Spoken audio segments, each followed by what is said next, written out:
Praise lord, హల్లెలూయా. మరి దేవుని నామమునకు స్తోత్రములు. కూడి వచ్చిన మీ అందరికీ వందనములు. మరి ఈ సమయంలో పరిశుద్ధ గ్రంథము వైపుకి తిరుగుదాము. అందరూ బైబిల్ గనుక ఉన్నట్లయితే పరిశుద్ధ గ్రంథంని చూడండి.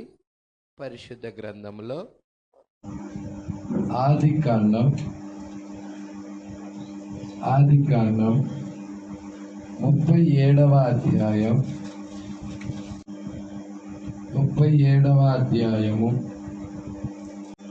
3వ వచనము నుండి చదువుదాం. ఆదికాండం 37వ అధ్యాయము 3వ వచనం. మరియు యోసేపు ఇజ్రాయేలు వృద్ధాప్యమందు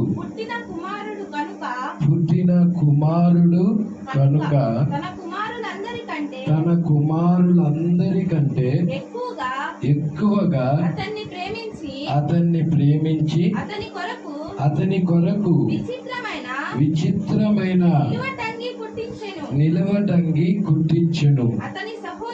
అతని సహోదరులు తమ తండ్రి అతనిని తమ అందరికంటే ఎక్కువగా ప్రేమించుట చూచినప్పుడు వారు అతని మీద పగపట్టి అతనిని క్షేమ సమాచారమైనను అడగలేకపోయిరి. యోసేపు ఒక కలగని తన సహోదరులతో అది తెలియజెప్పగా వారు అతని మీద మరీ పగపట్టిరి. అతడు వారిని చూచి నేను కనిన ఈ కలను మీరు దయచేసి వినుడి. అదేమనగా మనము చేనులో పనలు కట్టుచుంటిమి. నా పన లేచి నిలుచుండగా మీ పనలు నా పనను చుట్టుకొని నా పనకు సాష్టాంగ పడినని చెప్పెను. అందుకతని సహోదరులు నీవు నిశ్చయముగా మమ్ములు నేలుదవా, మా మీద నీవు అధికారి వగుదువా అని అతనితో చెప్పి అతని కలలను బట్టి అతని మాటలను బట్టి అతని మీద మరింత పగబట్టిరి. అతడు ఇంకొక కలగని తన సహోదరులకు తెలియజేసి ఇదిగో నేను మరి ఒక కలగంటిని. అందులో సూర్య చంద్రులను 11 నక్షత్రములను నాకు సాష్టాంగ పడినని చెప్పెను. అతడు తన తండ్రితోనూ తన సహోదరులతోనూ అది తెలియజెప్పినప్పుడు అతని తండ్రి అతనితో నీవి కనిన ఈ కల ఏమిటి? నేను నీ తల్లియు నీ సహోదరులు నిశ్చయముగా వచ్చి నీకు సాష్టాంగ పడుదుమా అని అతన్ని గద్దించెను. అతని సహోదరులు అతని యందు అసూయపడిరి. అయితే అతని తండ్రి ఆ మాట జ్ఞాపకము ఉంచుకొనెను. చాలండి, ప్రార్థన చేద్దాం. స్తోత్రములు ప్రభువా, మహిమగల రాజా, మీకే స్తుతులు స్తోత్రములు చెల్లించుకొనిచున్నాం. అయ్యా, ఈ సాయంకాల సమయంలో మరొకసారి నీ సన్నిధానానికి వచ్చాం ప్రభువా. నీ సహవాసాన్ని మేము ప్రేమిస్తున్నాం. నీ సహవాసం ఎందుకు మేము కూడి వచ్చాం ప్రభువా. మీరు మాతో మాట్లాడండి. ఈ గడియ వాక్యం ఇవ్వండి. ప్రస్తుత కాలానికి సంబంధించిన వర్తమానం ఇవ్వండి. ఈ లేఖనంలో మా స్థానం మేము చూచుదుముగాక, మా స్థానాన్ని మేము ఎరుగుదుముగాక. ఈ కృప మాకు తోడుగా ఉంచండి. మా మధ్య ఒక్క బలహీనుడు కూడా లేకుండా చెయ్యండి. ప్రతి వ్యక్తిని దర్శించండి ప్రభువా. ప్రతి వ్యక్తితో మీరే మాట్లాడండి ప్రభువా. ఈ అభిషేకము బలముగా ఈ ప్రియబిడ్డల మీద ఉండుటకు సహాయము దయచేయమని యేసుక్రీస్తు నామములో ప్రార్థన చేసి అడిగి వేడుకొనుచున్నాము. ఆమేన్. హల్లెలూయా. కూర్చున్నాం.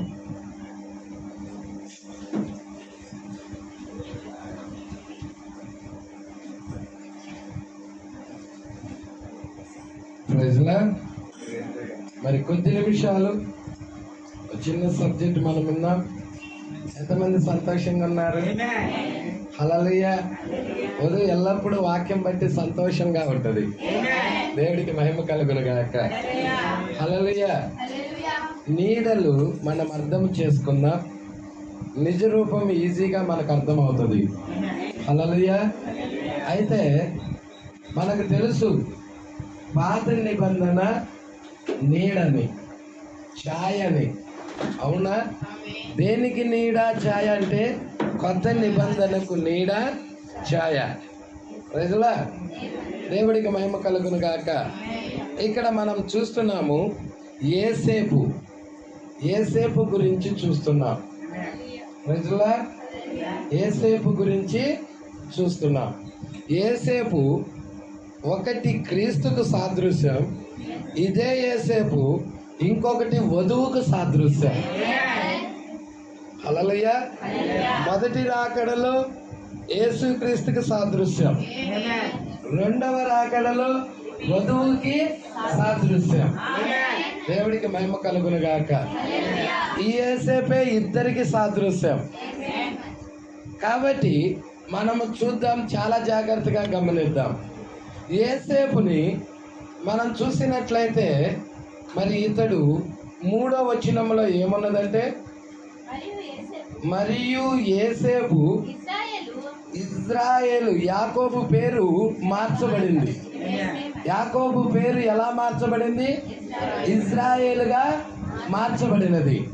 అందుకే యేసేపు ఇజ్రాయేలు వృద్ధాప్యమందు పుట్టిన కుమారుడు గనుక తన కుమారులందరికంటే ఎక్కువగా అతన్ని ప్రేమించి అతని కొరకు విచిత్రమైన నిలువుటంగి కుట్టించెను. ప్రజలా, చాలా జాగ్రత్తగా పట్టుకుంటున్నారా? హల్లెలూయా. యేసేపు మరి తండ్రి చేత ప్రేమించబడ్డాడు. హల్లెలూయా. తండ్రి చేత ప్రేమించబడ్డాడు. అదే విధముగా మొదటి రాకడ గనక మనం చూస్తున్నట్టయితే యేసేపు యేసుక్రీస్తుకు సాదృశ్యం అని చెప్పాం. యేసుక్రీస్తు కూడా దేవుని చేత ప్రేమించబడ్డాడు. దేవుడికి మహిమ కలుగును గాక. హల్లెలూయా. మరి ఈ యేసేపుకి నీడలో విచిత్రమైన నిలువట అంగి ఒకటి కుట్టి ఇచ్చాడు. అవునా? ఒక అంగి ఇవ్వబడినది. ప్రజలా, మరి ఇక్కడ కూడా యేసుక్రీస్తు కూడా దేవుడి చేత మరి ఒక అంగి ఇవ్వబడినదా? ఒకే అంగి అది. ఆ అంగి కొరకు వాళ్ళు చీట్లు కూడా వేసుకున్నారు. ప్రజలా, దేవుడికి మహిమ కలుగును గాక. హల్లెలూయా.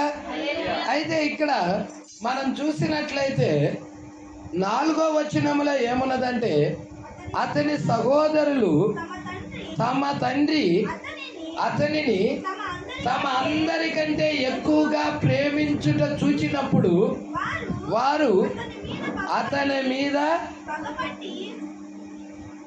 మీరు చాలా జాగ్రత్తగా పట్టుకోండి, ఇది నీడ, ఇది నీడ. దేనికి నీడ? కొత్త నిబంధనకి నీడ. మరి యేసుక్రీస్తు శరీరం ధరించుకొని భూమి మీదకి వచ్చినప్పుడు సొంత అన్నలే, సొంత జనులే యేసుక్రీస్తు మీద పగ పెట్టారా? పగ పట్టలేదా? పట్టారా? పట్టలేదా? తండ్రి మరి యేసేపుకు ఒక నిలువుటంగి ఇవ్వటం జరిగినదా? మరి 2వ రాకడలో వధువుకు కూడా దేవుడు ఏదైనా వస్త్రం ఇచ్చాడా? వస్త్రం ఇవ్వబడినదా? ప్రజలా ఆశ గారు నాకే వస్త్రం ఇవ్వలేదు అనవాకండి, ఇవ్వబడింది వస్త్రం. దేవుడికి మహిమ కలుగును గాక. వధువు కూడా దేవుడు ప్రేమించాడా ఎక్కువగా? ప్రాణం కంటే ఎక్కువగా కూడా ప్రేమించాడు. హల్లెలూయా. దేవుని చేత ఈ వధువు ప్రేమించబడుతుందా? హల్లెలూయా. యేసేపు ఆత్మ సంబంధేనా? యేసేపు ఆత్మ సంబంధే కాదా? మరి ఆత్మ సంబంధం కాబట్టి అతడు దర్శనాలు చూస్తున్నాడు, అతడు కళలు చూస్తున్నాడు. యేసుక్రీస్తు కూడా ఆత్మ సంబంధే కాదా? ఇక్కడ వధువు కూడా ఆత్మ సంబంధే కాదా? పాస్టర్ గారు నేను ఆత్మ సంబంధం కాదని ఎవరైనా చెప్తారా? హల్లెలూయా. మనమందరం ఆత్మ సంబంధులమై ఉన్నాం, ఆత్మపూరులై ఉన్నాం. ఆయన భార్య ఆత్మపూర్రాలు, ఆత్మ సంబంధికురాలు. హల్లెలూయా. అక్కడ యేసేపుని సొంత జనులే, సొంత ప్రజలే ద్వేషించారు. హల్లెలూయా.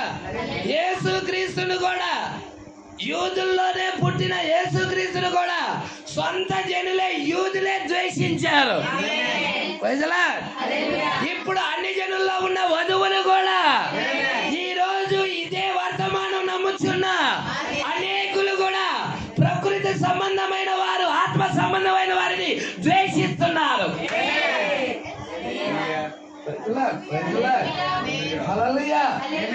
పట్టుకుంటున్నారా? సంఘ శాఖలు ద్వేషిస్తున్నాయి. హల్లెలూయా. సంఘ శాఖలు ద్వేషిస్తున్నాయి. ప్రేమిస్తున్నాయా? ద్వేషిస్తున్నాయా? ద్వేషిస్తున్నాయి. హల్లెలూయా. మరి యేసుక్రీస్తు దేవుడని మనం ఎలా చెప్తున్నామో వారు కూడా యేసుక్రీస్తు దేవుడు అని చెప్తున్నారు. వాళ్ళకి మనకి తేడా ఏంటి అంటే మనం ఆత్మ సంబంధులం, వారు ఆత్మ సంబంధులు కాదు. అందుకే మన మీదకి వాళ్ళకి ఈర్ష, ద్వేషం. యేసేపు మీద ఈర్ష, ద్వేషం. ఎవరు? సొంత అన్నలే. హల్లెలూయా. ఇప్పుడు యేసేపు దేవుడు మరి ఫ్యూచర్ లో దేవుడు చేయబోయే కార్యాలు యేసేపులో కనపరుస్తున్నాడు. హల్లెలూయా. ఏంటి ఆ కార్యాలు చూద్దామా? ఇక్కడ ఏమంటున్నాడో చూడండి అమ్మా. యేసేపు ఒక కలగని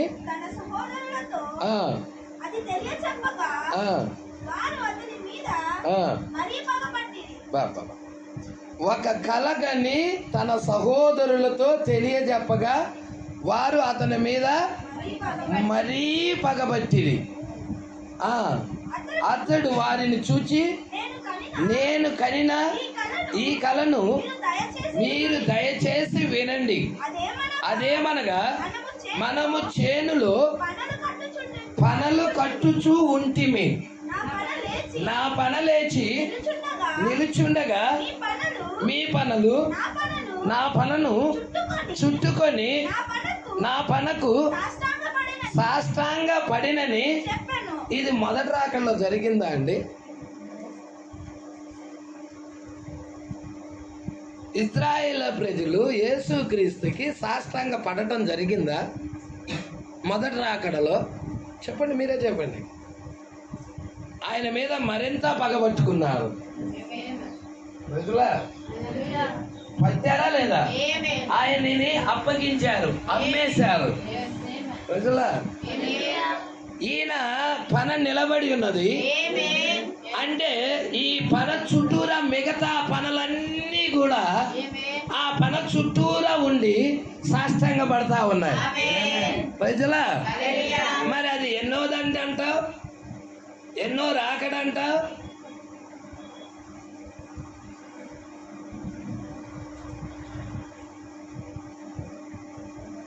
ఇజ్రాయేల్ గోత్రాలన్నీ 12 గోత్రాల 12 గోత్రాలు కూడా యేసుక్రీస్తుకి సాగిలపడేది ఎప్పుడు? మొదటి అర్ధవారమా, చివరి అర్ధవారమా? చివరి అర్ధవారంలో సాగిలపడతారు. ప్రజల మొదటి అర్ధవారంలో వాళ్ళు సాగిలపడలేదు. వాని దోషం మా మీద మా పిల్లల మీద ఉండను కాక అన్నారు. ప్రజల 12 గోత్రాల వాళ్ళు చివరి అర్ధవారంలో ఆ పదలన్నీ కూడా సాగిల పడబోతున్నాయి.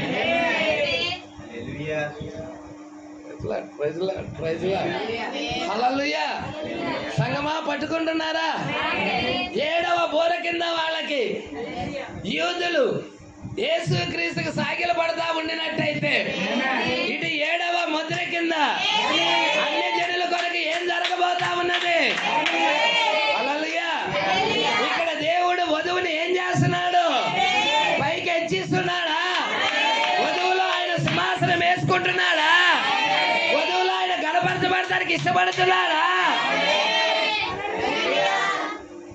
ప్రజలా, దేవుడికి మహిమ కలుగును గాక. చాలా జాగ్రత్తగా గమనిద్దాం వాక్యాన్ని. నీడ పట్టుకుందాం, నిజ రూపం పట్టుకుందాం. హల్లెలూయా. కొంత ఇచ్చట కొంత అచ్చట ఉంటది. దేవుడికి మహిమ కలుగును గాక. ఎప్పుడైతే మొదటి అర్ధవారంలో జ్యేష్ఠ పుత్రుడు చనిపోతే ప్రలాపించినట్టుగా ప్రలాపించలా వాళ్ళు. ప్రజలా, ఎప్పుడు ప్రలాపించారు వాళ్ళు? ఆఖరి అర్ధవారంలో. దానియేలు 70 వారాల ఆఖరి అర్ధవారంలో యేసుక్రీస్తుని సొంత రక్షకుడిగా అంగీకరిస్తున్నారు. వారు ఆ పన చుట్టూరా వెళ్తున్నారు. ఆయన చుట్టూ తాలుకుంటున్నారు. ఆయనకి మొక్కుతా ఉన్నారు. ఆయనకి లోబడతా ఉన్నారు. ఈరోజు వధువు కూడా ఆయనకి లోబడతా ఉన్నదా? వధువు కూడా ఆయనకి సరెండర్ అవుతా ఉన్నదా? యూదులు ఎలా సరెండర్ అవుతున్నారో వధువు ఇక్కడ సరెండర్ అవుతా ఉన్నది.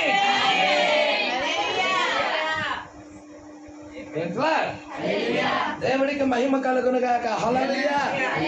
సంగమా పట్టుకుంటున్నారా ఈ విషయాలు? కొంచెం ముందుకు వద్దాం. నాతో పాటు ప్రయాణం చేయడానికి ఇష్టపడుతున్నారా? హల్లెలూయా. ఇక్కడ ఏం జరుగుతుందో చూడండి. అదే అధ్యాయం. హల్లెలూయా. అదే అధ్యాయం 14వ వచనం.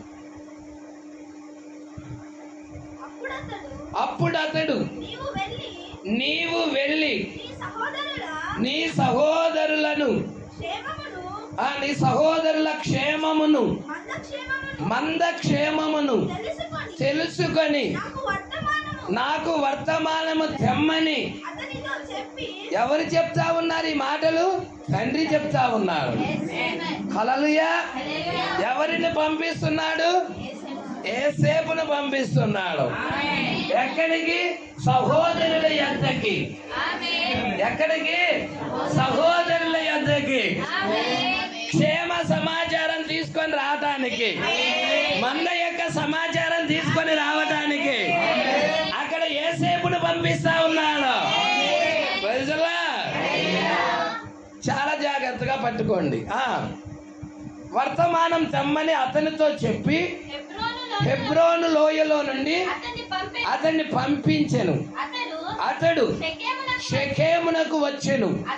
అతడు పొలములో ఇటు అటు తిరుగుచుండగా ఒక మనుష్యుడు అతన్ని చూచి నీవు ఏమి ఎత్తుకుచున్నావని అడిగాను. అందుకతడు నేను నా సహోదరులను వెతుకుచున్నాను. వారు ఎక్కడ మందను మేపుచున్నారు అది దయచేసి నాకు తెలుపమని అడిగను. అందుకు ఆ మనుష్యుడు ఇక్కడ నుండి వారు సాగి వెళ్ళిరి. వారు దోతానుకు వెళ్ళుదుమని రండని చెప్పుకొనుట వింటిని అని చెప్పాను. అప్పుడు యేసేపు తన సహోదరుల కోసం వెళ్ళి దోతానులో వారిని కనుగొనెను. అతడు దగ్గరకు రాక మునుపు వారు దూరము నుండి అతన్ని చూచి అతన్ని చంపుటకు. ఇది మొదటి రాకడలో జరిగినది. అవునా? యేసేపు దగ్గర జరిగినది ఛాయ, నీడ. హల్లెలూయా. దూరం నుండే చూసి యేసేపుని, యేసుక్రీస్తుని చంపడానికి ఆ రోజు శాస్త్రులు, పరిసయ్యులు, సద్దుకయ్యులు వీళ్ళతో ప్రభుత్వం కూడా ఏకమైంది. హేరోదీయులు అందరూ కలిసి దురాలోచన చేశారు. తన సహోదరులు చంపాలని దురాలోచన చేశారు. చేశారా? హల్లెలూయా. అది మొదటి రాకడలో జరిగినదా? ఇప్పుడు రెండో రాకడ దగ్గరికి వస్తున్నా. ఇప్పుడు రెండో రాకడలో కూడా ఇక్కడ ఒక యేసేపు ఉన్నాడు, ఇక్కడ ఒక వధువు ఉన్నది. ఈ వధువు దేవుని చేత ప్రేమించబడినది, తండ్రి చేత ప్రేమించబడినది, యేసుక్రీస్తు చేత ప్రేమించబడినది. దీనికి దేవుడు ఒక వస్త్రం ఇచ్చాడు, ఒక విచిత్రమైన వస్త్రం ఇవ్వబడి ఉన్నది. హల్లెలూయా. ఈమె ఆత్మ సంబంధి ఉన్నది. అయితే అన్నలు ప్రకృతి సంబంధికులై ఉన్నారు. అయితే ప్రకృతి సంబంధమైన వ్యక్తి ఆత్మ సంబంధమైన వ్యక్తిని హింసిస్తాడు. ఆది కాండము నుండి మనం చూస్తా వస్తే ప్రకృతి సంబంధమైన వ్యక్తి ఆత్మ సంబంధమైన వ్యక్తులని హింసిస్తున్నాడా లేదా? హేబేలు ఆత్మ సంబంధమైన వ్యక్తి, కయ్యూను ప్రకృతి సంబంధమైన వ్యక్తి. ప్రకృతి సంబంధమైన వ్యక్తి అయిన కయ్యూను హేబేలుని ఏం చేశాడు? హింసించి చంపేశాడు. ఇష్మాయేలు ప్రకృతి సంబంధమైన వ్యక్తి, ఇస్సాకు ఆత్మ సంబంధమైన వ్యక్తి. ఇస్సాకు మీద ఇష్మాయేలు పగబట్టాడా లేదా? ఏశావు ప్రకృతి సంబంధమైన వ్యక్తి, యాకోబు ఆత్మ సంబంధమైన వ్యక్తి. యాకోబుని చంపాలని ఏశావు చూశాడా లేదా? ఇక్కడ యేసేపు ఆత్మ సంబంధమైన వ్యక్తి, అన్నలు ప్రకృతి సంబంధమైన వ్యక్తులు. అన్నలందరూ కూడా యేసేపును చంపాలని చూస్తున్నారా లేదా? దూరం నుండే దురాలోచన చేస్తున్నారా లేదా? హల్లెలూయా. ఇప్పుడు ఈమె ఏం చేసిందంటే 63లో వచ్చిన యేసుని స్వీకరించింది. 63లో వచ్చిన యేసుని ఏం చేసింది? స్వీకరించింది. ఎప్పుడైతే స్వీకరించిందో ప్రత్యక్షత పెరిగినది ఈమెకి, బయలుపాటు వచ్చినది ఈమెకి, వర్తమానం యొక్క రెవల్యూషన్ అర్థమైనది ఈమెకి. లోకం ఈమెని హింసించడం ప్రారంభించినది. లోకం ఎప్పుడైతే ఈమెను హింసించాలని ప్రకృతి సంబంధమైన వ్యక్తి ఈమెను హింసించాలని ప్రారంభిస్తా ఉన్నది. హల్లెలూయా. పట్టుకుంటున్నారా? ప్రకటన గ్రంథం 12వ అధ్యాయం. ఇక్కడ ఒక స్త్రీ ఉందా? మీరే చూడండి. ఆ స్త్రీ ఎవరు? మీరే చూడండి. 1వ వచనము నుండి. అప్పుడు పరలోకమందు ఒక గొప్ప సూచన కనబడెను. అదేదనగా సూర్యుని ధరించుకొనిన ఒక స్త్రీ. ఎవరా స్త్రీ? ఏం ధరించుకొని ఉన్నది? సూర్యుడిని, నీతి సూర్యుడిని. నీతి సూర్యుడు ఎవరు? యేసుక్రీస్తు. యేసుక్రీస్తుని ధరించుకుంది ఆమె. యేసుక్రీస్తుని ధరించుకుందంటే ఆమె ఎవరై ఉన్నారు? ఆమె ఆయన వధువే అయి ఉన్నది. సూర్యుని ధరించుకున్న ఒక స్త్రీ, ఆమె పాదాల కింద చంద్రుడు, శిరస్సు మీద 12 నక్షత్రాల కిరీటం. 12 నక్షత్రాలు, 12 మంది ఆది అపోస్తలు. ఆది అపోస్తల బోధన కిరీటముగా ధరించుకున్నది. ఆమె పాదాల కింద చంద్రుడు ఉన్నాడు. చంద్రుడు ధర్మశాస్త్రమై ఉన్నది. దేవుడికి మహిమ కలుగును గాక. ఆమె ధర్మశాస్త్రం మీద నిలబడినది. పాదాల కింద చంద్రుడు ఉన్నాడు. కృప, ఆ యొక్క నీతి సూర్యుడు కృపా వర్తమానమై ఉన్నది. కృపా వర్తమానాన్ని ధరించుకుందామే. నీతి సూర్యుని ధరించుకున్నదామే. ఆ సంఘం ఏదో కాదు, ఈ సంఘమే.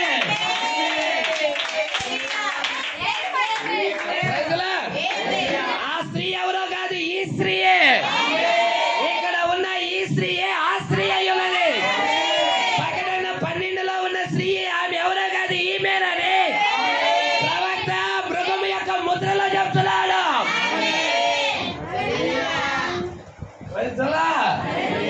మనమేనా? హల్లెలూయా. మరి కొంచెం ముందుకు చదువుదామా? ఆమె గర్భిణి అయి ప్రసవ వేదన పడుచు ఆ నొప్పులకు ఏమైందంట? ఏమైనది?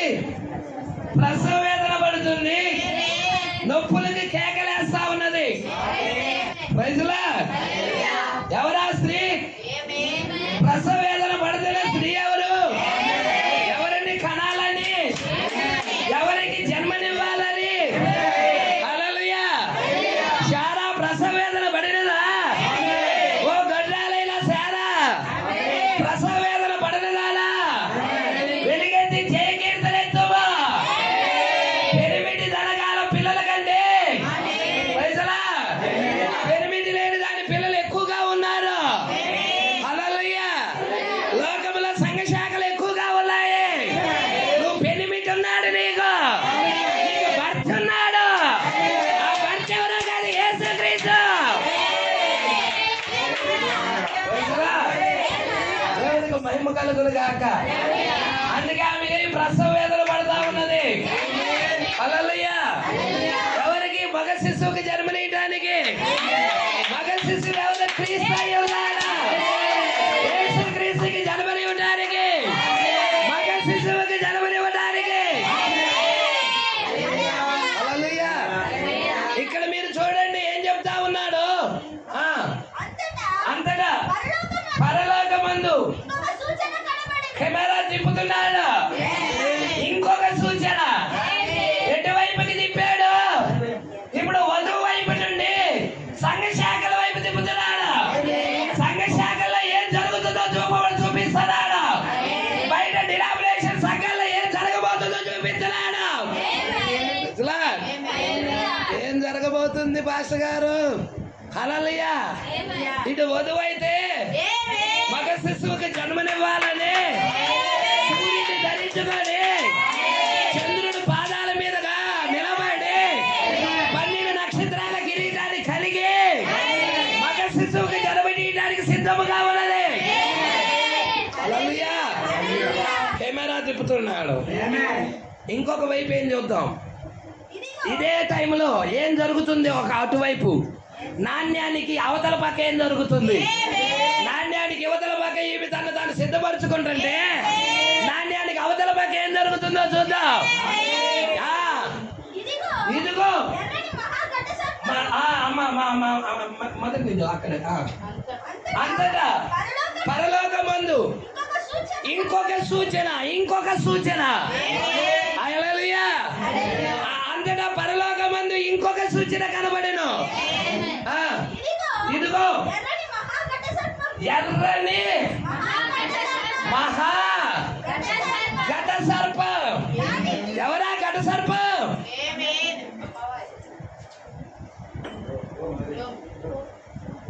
తెలీదా ఎవరు? ఆ ఘట సర్పం ఎవరో తెలీదా? మీకు తెలుసు కదా. 12 చదవండి. 12:9. 12వ అధ్యాయము 9వ వచనంలోనే ఆన్సర్ ఉంది. హల్లెలూయా. కాగా సర్వలోకాన్ని మోసపుచ్చుచు అపవాది అని సాతాను అని పేరు గల ఆది సర్పమైన ఆ మహాఘట సర్పం. ఇప్పుడు ఆ ఘట సర్పం ఎవరో చెప్పండి. అక్కడ సాతానేనా? అపవాదేనా? ఎవరిలో కదిలాడుతున్నాడు? సంఘ శాఖల మధ్య. వాడు సంఘ శాఖలలో వాడు ఎలా కదిలాడుతున్నాడో చూపించబోతున్నాడు. హల్లెలూయా. అంతటా పరలోకమందు ఇంకొక సూచన కనబడెను. ఇదిగో ఎర్రని మహాఘట సర్పం. దానికి 7 తలలు. హల్లెలూయా. ఆ ఎర్రని మృగానికి ఆ అపవాది ఎక్కడ నుండి కదిలాడుతాడయ్యా అంటే వాడి స్థావరం ఎక్కడయ్యా అంటే హల్లెలూయా. వాడి పుట్టుక ఎక్కడయ్యా? పట్టుకుంటున్నారా? హల్లెలూయా. దేవుడికి మహిమ కలుగును గాక. సంగమా పట్టుకుంటున్నారా ఈ విషయాలు? ఆ ఎర్రని మహాఘట సర్పం పడదొరయబడుతుంది. ఉంది. హల్లెలూయా. ఇక్కడ మీరు చూడండి అపవాది యొక్క మరి మీరు చూసినట్టయితే అమ్మ చదువు. ఇదిగో ఎర్రని మహాఘట సర్పం, దానికి 7 తలలు. ఇప్పుడు అపవాది ఎవరికి ఎక్కడ తన యొక్క సింహాసనాన్ని పెట్టుకుంటున్నాడయ్యా అంటే 7 తలలు 10 కొమ్ములు కలిగిన ఆ క్రూర మృగము దగ్గర తన సింహాసనాన్ని ఏర్పాటు చేసుకుంటున్నాడు. దేవుడికి మహిమ కలుగును గాక. అపవాది యొక్క సింహాసనం ఎక్కడున్నది? హల్లెలూయా. 7 తలలు 10 కొమ్ములు కలిగిన ఎర్రని అమ్మ చదువమ్మ. దానికి 7 తలలను 7 తలలు 10 కొమ్ములను ఉండెను. 10 కొమ్ములు ఉండెను. దాని తల మీద హల్లెలూయా. ఎన్ని తలలు ఉన్నాయి? 7 తలలు ఉన్నాయి, 10 కొమ్ములు ఉన్నాయి. అవునా? ఇదిగో ఎర్రని మహాఘట సర్పం, దానికి 7 తలలు 10 కొమ్ములు ఉన్నాయి. ఇంతకీ 7 తలలు ఉన్న మృగం ఏది? హల్లెలూయా. ప్రకటన 13 వైపుకు అక్కడే ఉంది, అదే పేజీ, ఎక్కడో కాదు. 12వ అధ్యాయం దగ్గరే 13వ అధ్యాయం కూడా ఉంది, అదే పేజీలో 13వ అధ్యాయం మొదటి వచ్చిన. మరియు 10 కొమ్ములు 7 తలలు గల ఒక క్రూర మృగం సముద్రములో నుండి పైకి వచ్చుట చూచి తిని దాని కొమ్ముల మీద 10 కిరీటాలుండెను. దాని తల మీద దేవదూషణ పేర్లు ఉండెను. నేను చూచిన ఆ మృగము చిరుతపులిని పోలి ఉండెను. దాని పాదాలు ఎలుగుబంటి పాదాలు వంటివి, దాని నోరు సింహపు నోరు వంటిది. దానికి ఆ ఘట సర్పము తన బలము తన సింహాసనము గొప్ప అధికారము. ఇప్పుడు ఘట సర్పం ఎవరు? సాతాను, అపవాది. ఎవరికి ఇచ్చాడు? ఆ క్రూర మృగానికి ఇచ్చాడు. ఎన్ని తలలు ఉన్నాయి? 7 తలలు ఉన్నాయి. ఎన్ని కొమ్ములు ఉన్నాయి? 10 కొమ్ములు ఉన్నాయి. ఇంతకీ 7 తలలు 10 కొమ్ములు కలిగిన క్రూర మృగము ఎక్కడుంది? ఎందుకు మొత్తం కంప్యూటర్స్ ఉన్న వాళ్ళందరూ ఎతికితే 7 తలలు కలిగిన మృగం ఎక్కడైనా ఉందా? ఆ మృగానికి ఎన్ని కొమ్ములు ఉండాలి? 10 కొమ్ములు ఉండాలి. ఆ మృగం యొక్క ఆకారం ఎలా ఉండాలి? చూస్తే చిరత పులిని పోలి ఉండాలి. పాదాలేమో ఎలుగుబంటి పాదాలుగా ఉండాలి. నోరేమో సింహపు నోరుగా ఉండాలి. ఇలాంటి క్రూర మృగాన్ని చూసారా? హల్లెలూయా. ఎవరైనా ఇక్కడ ఉన్న వాళ్ళలో ఇండివిజువల్గా చిరత పులిని చూసిన వాళ్ళు ఉన్నారు, ఇండివిజువల్గా ఎలుగుబంటిని చూసిన వాళ్ళు ఉన్నారు, ఇండివిజువల్గా సింహాన్ని చూసిన వాళ్ళు ఉన్నారు. ఈ 3 కలిసి ఒక జంతువులో ఉండటం ఎవరైనా చూసారా? అంతేకాదు 10 కొమ్ములు ఉన్నాయి. సింహానికి కొమ్ములు ఎక్కడే? చిరుత పులికి కొమ్ములు ఎక్కడే? ఎలుగుబంటికి కొమ్ములు ఎక్కడే? కానీ దీనికైతే కొమ్ములు ఉన్నాయి. ఎన్ని కొమ్ములు ఉన్నాయి? 10 కొమ్ములు ఉన్నాయి. ఈ 10 కొమ్ములు 7 తలలు. దీని అర్థం ఏంటి? దీని మర్మం ఏంటి? అపవాది అక్కడే తన సింహాసనాన్ని ఏర్పాటు చేసుకున్నాడు. దేవుడు తన సింహాసనాన్ని వధువులో పెడితే అపవాది తన సింహాసనాన్ని ఎక్కడ పెట్టుకున్నాడయ్యా అంటే ఎక్కడ పెట్టుకున్నాడంటే 7 తలలు 10 కొమ్ములు కలిగిన క్రూర మృగం దగ్గర పెట్టేశాడు. ఇప్పుడు నువ్వు అపవాది ఎక్కడున్నాడో నువ్వు ఎరగాలంటే ఈ ఆన్సర్ బయటికి రావాలి. 7 తలలు కలిగిన మృగం ఏంటా? 10 కొమ్ములు కలిగిన మృగం ఏంటా? బయటికి రావాలి. Praise the lord.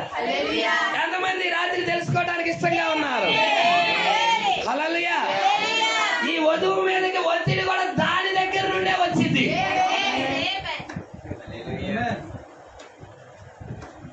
వధువు మీదకి ఒత్తిడి కూడా ఎక్కడి నుండి వచ్చింది? ఆ క్రూర మృగము దగ్గర నుండే వచ్చింది. నీకు చూపిస్తాను, మొత్తం చూపిస్తా. బైబిల్లో ఉన్న లేఖనం నీ ఎదుట పెడతా. ప్రజల దాన్ని రాత్రికాల సమయంలో నువ్వే డిసైడ్ చేసుకొని వెళ్ళాలి. హల్లెలూయా. అందుకే ఈ వర్తమానం ఎవరు మిస్ అవ్వద్దు దయచేసి. ఈ సబ్జెక్ట్ చాలా ప్రాముఖ్యమైన సబ్జెక్ట్. అపవాది యొక్క తంత్రాలు మీరు ఎరగాలి. సాతాను యొక్క తంత్రాలు ఏంటో మీరు ఎరగాలి. ప్రజల ఇప్పుడు ఆ తంత్రాలు ఏమిటో మీరు ఎరగాలంటే ఇప్పుడే మీరు పట్టుకోవాలి. చూద్దామా? ఇక్కడ అధికారము, బలము, ఘట సర్పం ఎవరికి ఇచ్చాడు? పట్టుకుంటున్నారా? ఎర్రని మృగానికి, క్రూర మృగానికి. ప్రజలా అవునా? ఘట సర్పం ఎవరని చూసాం? ప్రకటన 12:9 అపవాదని సాతానని పేరు గల ఆది సర్పమైన ఘట సర్పము అది సర్వలోకాన్ని మోసపుచ్చుతుంది. ఇప్పుడు దాని మాయలో మనం ఉండొద్దు, మనము మోసపోవద్దు. అపవాది సర్వలోకాన్ని మోసపుచ్చుతుంది కానీ దేవుడిని మోసపుచ్చలేదు. ఆయన భార్యను కూడా మోసపుచ్చలేదు. మోసపోని జనాంగం ఒకటి ఉంది ఇక్కడ. అందుకే ఆ మోసపోని జనాంగము కొరకు దేవుడు వర్తమానం జరుగుతున్నాడు. నువ్వు మోసపోకూడదని, నువ్వు మోసగించబడకూడదని. ఇక్కడ ఆ మృగము ఎవరో బట్టబయలు చేస్తున్నారు. చూద్దామా? ఒకసారి ప్రకటన 17కు తిరుగుదాం. ప్రకటన 13 నుండి ప్రకటన గ్రంథం 17వ అధ్యాయం వైపుకు తిరుగుదాం.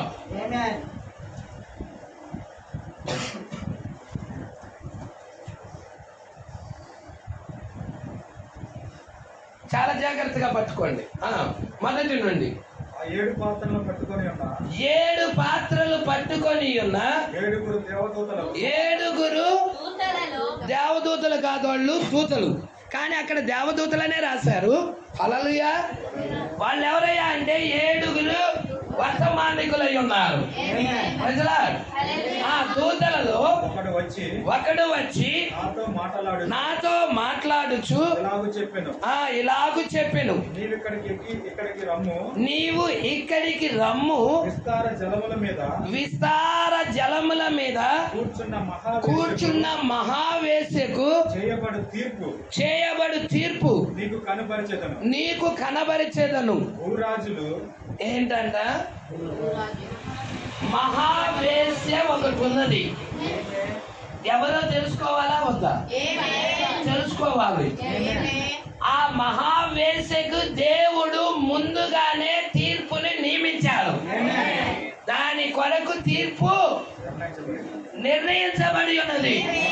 ఆ మహావేశ్యకు చేయబోయే తీర్పు నీకు కనపరుస్తాను, నువ్వు ఇక్కడికి రమ్మని చెప్తా ఉన్నాడు. హల్లెలూయా. ఆ మహావేశ్య ఎక్కడ కూర్చుందంట? విస్తార జలముల మీద కూర్చుంది. ఒక స్త్రీ జలాలంటే నీళ్ళ మీద కూర్చుంది అనంగానే ఓ ఎవరు ఆ స్త్రీ, నీళ్ళ మీద కూర్చున్న స్త్రీ అనుకోవాక, నీళ్లు దేనికి సాదృశ్యమో చూడు. జలముల మీద కూర్చుంది. హల్లెలూయా. ఆ నీళ్లు దేనికి సాదృశ్యమో ఇక్కడే చెప్తున్నారు. ప్రకటన 17:15. మరియు ఆ దూత నాతో ఇలాగు చెప్పెను, ఆ వేశ్య కూర్చున్న చోట నీవు చూచిన జలములు ప్రజలను, జన సమూహములను, జనములను, ఆయా భాషలు మాట్లాడు వారిని Praise the Lord. ఇప్పుడు ఆ మహావేశి ఎక్కడ కూర్చుంది? విస్తార జలముల మీద కూర్చుంది. అంటే విస్తార జలములు అంటే దేనిని సూచిస్తున్నాయి? జనాలు ప్రజలను సూచిస్తున్నాయి, జన సమూహాలను సూచిస్తున్నాయి. విస్తారమైన ప్రజలతో అది ఉన్నది, ప్రజల్లో నుండి వచ్చింది అది. హల్లెలూయా. ఆ స్త్రీ అంటే సంఘమై ఉన్నది. ఇప్పుడు అది మహావేశ్యగా పిలువబడుతుంది. ఆ సంఘము ఎవరు? మహావేశ్యగా పిలువబడుతున్న ఆ సంఘం ఎవరు? ఎక్కడున్నది ఆ సంఘం? నువ్వు చూస్తే ఆ స్త్రీ 7 తలలు 10 కొమ్ములు కలిగిన ఎర్రని మృగం మీద కూర్చుంది. చూడండి చూడండి 4వ వచనం.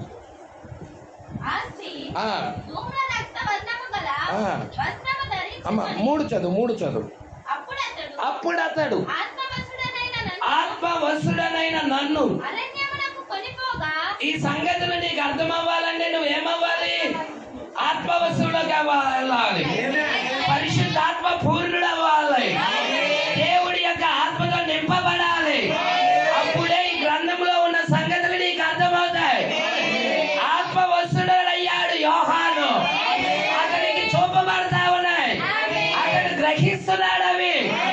ఇక్కడ కూడా వధువు ఒకటి ఉన్నది, ఆమె కూడా ఆత్మవశురాలు అవుతుంది, దేవుడు ఆత్మ చేత నింపబడుతుంది, ఆమెకి కూడా చూపించబడుతుంది.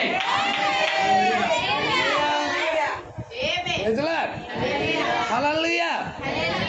ఇక్కడ ఏమంటున్నాడు? అప్పుడు అతడు ఆత్మవశుడనైన నన్ను అరణ్యమునకు కొనిపోగా దేవదూషణ నామములతో నిండుకొని 7 తలలు 10 కొమ్ములు గల ఎర్రని మృగము మీద కూర్చొండిన ఒక స్త్రీని. ఈ 7 తలలు 10 కొమ్ములు కలిగిన క్రూర ముఖానికైనా అధికారం ఇచ్చింది ఘట సర్పం. ప్రకటన 13లో. హల్లెలూయా. అక్కడైనా తన సింహాసనం వేసుకుంటుంది వాడు. అపవాది ఎల్లప్పుడూ వాడి సింహాసనము బబులోనే. హల్లెలూయా. ఎక్కడ? ఈ రోజు ప్రపంచంలో ఉన్న అన్య దేవతల యొక్క ఆరాధనలన్నీ ఎక్కడి నుండి పుట్టుకొచ్చాయంటే బబులోను నుండే పట్టుకొచ్చాయి. మన హిందువులు కూడా ఈ అన్య దేవతల ఆరాధన ఎక్కడి నుండి వచ్చిందయ్యా అంటే ఈ సింధు నాగరికత కానీ ఏదైనా కానీ ఇవన్నీ కూడా ఎక్కడి నుండి వచ్చాయంటే బబులోని యొక్క నాగరికత ఇటు వచ్చినది. ప్రపంచం అంతటా వ్యాపించింది అది. దేవుడికి మహిమ కలుగును గాక. ఒక్క దేవుడికి బదులుగా 3 దేవుళ్ళ ఆరాధన వచ్చింది. క్రైస్తవంలో ఉన్నదా? ఒక్క దేవుడికి బదులుగా 3 దేవుళ్ళ ఆరాధన, తండ్రి, కుమారుడు, పరిశుద్ధాత్మ. హల్లెలూయా. త్రియేక దేవుడు అని మనము చూడండి. హిందువుల్లో మనం చూసినట్టయితే బ్రహ్మ, విష్ణు, మహేశ్వరుడు. వీరికి ఆదిశక్తిగా ఎవరు పెట్టారు? వీరికి ఒక స్త్రీగా ఆదిశక్తిని పెట్టారు. ఇక్కడ కూడా ఒక స్త్రీగా మరియాని పెట్టారు. క్రైస్తవంలో ఉన్న ఈ బబులోని ఆరాధననే ప్రపంచంలో ఉన్న అన్య దేవతల ఆరాధన. తల్లి కొడుకుల ఆరాధన వెళ్ళినది, 3 దేవుళ్ళ ఆరాధన వెళ్ళినది. వేలంగి మాత, సాగర మాత అనే అనేక మాతల పేర్లతో పిలువబడతా అన్య దేవతల యొక్క ఆరాధన ప్రపంచంలోకి వెళ్ళిపోయినది. అపవాది యొక్క ఆరాధన వెళ్ళిపోయి ఉన్నది. ప్రజలందరూ కూడా దానిని ఆరాధిస్తా ఉన్నారు. సర్వ లోకము కూడా మోసపుచ్చబడింది. ఇలాంటి టైంలో ఒక వధువుని మేల్కొల్పుతున్నాడు ఆయన, ఒక వధువుని పుట్టుకొల్పుతున్నాడు ఆయన. సత్యం తెలుసుకోవడానికి, సత్యం పక్షాన నిలబడడానికి. హల్లెలూయా. ఇక్కడ మనం చూస్తున్నాం ఈ స్త్రీ ఎక్కడ కూర్చుందంటే ఒక మృగం మీద కూర్చుంది. ఆ మృగం ఏంటి? ఎర్రని మృగము. దానికి ఎన్ని తలలు ఉన్నాయి? 10 కొమ్ములు, 7 తలలు కలిగిన ఎర్రని క్రూర మృగం. క్రూర మృగం అది. ప్రజలా ఎన్ని తలలు? 7 తలలు 10 కొమ్ములు. కొంచెం ముందుకొద్దామా? ప్రవక్త మహావేశ అనే వర్తమానంలో దీన్ని బట్టబయలు చేసేసాడు. ఈ స్త్రీ ఎవరో చెప్పేశాడు, ఇది కూర్చున్న ప్లేస్ ఏదో చెప్పేసేసాడు. ఎంతమంది ఈ సంగతులు గ్రహిస్తున్నారో సంగమా? పట్టుకుంటున్నారా? సరే, చాలా జాగ్రత్తగా గమనిద్దాం. హల్లెలూయా. చూడండి, చాలా జాగ్రత్తగా చూడండి. 9వ వచనం. ఇందులో జ్ఞానము గల మనస్సు కనబడును. ఆ 7 తలలు ఆ స్త్రీ కూర్చున్న 7 కొండలు. చాలు.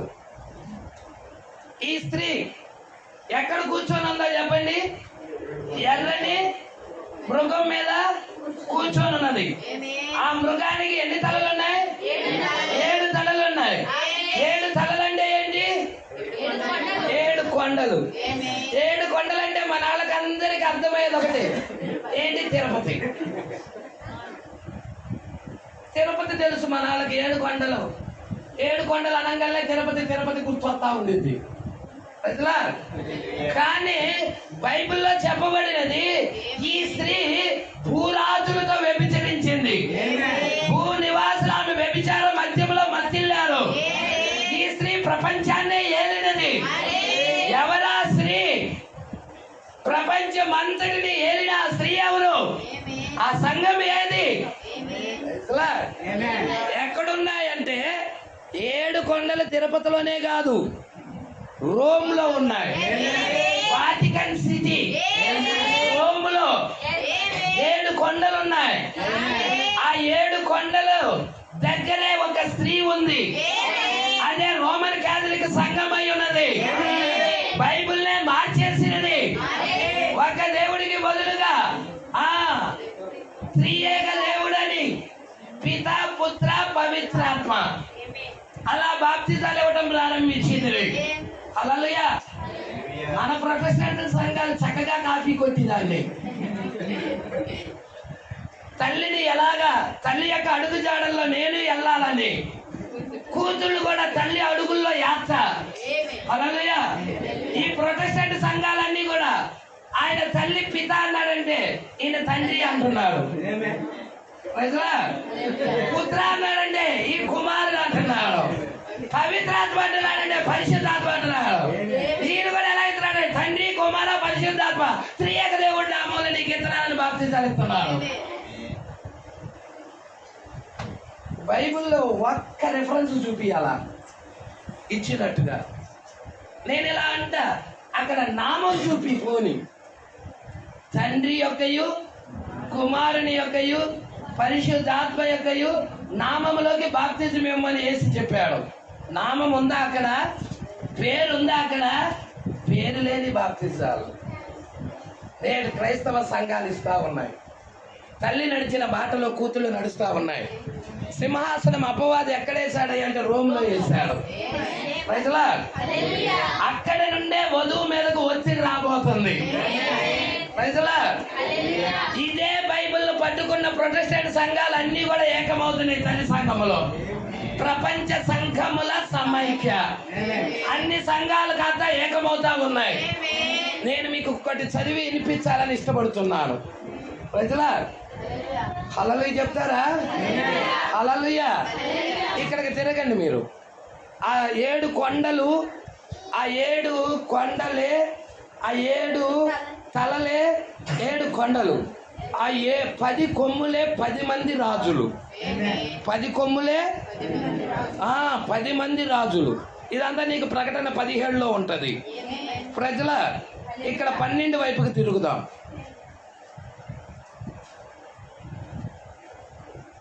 మూడో వచనం. అంతటా పరలోకమందు ఇంకొక సూచన కనబడెను. ఇదిగో ఎర్రని మహాఘట సర్పం, దానికి 7 తలలున్నాయి, 10 కొమ్ములున్నాయి. దాని తల మీద 7 కిరీటాలున్నాయి. దాని తోక ఆకాశ నక్షత్రములలో మూడవ భాగాన్ని ఈడ్చి వాటిని అంటే ఆకాశ నక్షత్రాల్లో మూడవ భాగం పడిపోయారు. తోకతో ఇలా కొట్టిందంతే. ఆ ఘట సర్పం తోకతో ఇలా కొట్టంగానే నక్షత్రాలు 3 భాగాలు, మూడవ భాగం దబ దబ దబ దబ కింద పడిపోయాయి. ఎవరా నక్షత్రాలు? పడిపోయిన నక్షత్రాలు, పడిపోయిన స్టార్స్. స్టార్లు అని పెట్టుకుంటున్నారు వాళ్ళు, పడిపోయిన స్టార్లు. ప్రజలా హల్లెలూయా. కననై ఉన్న ఆ స్త్రీ ఇక్కడ చూసారా, కెమెరా తిప్పేస్తున్నారు, మరలా వధువు వైపుకి తిప్పేస్తున్నాడు. హల్లెలూయా. వధువు వైపుకి తిప్పుతా ఉన్నాడు. అపవాది 3/4 భాగం పడగొట్టేసేసాడు. ఇకేం జరుగుతా ఉన్నదో చూడండి.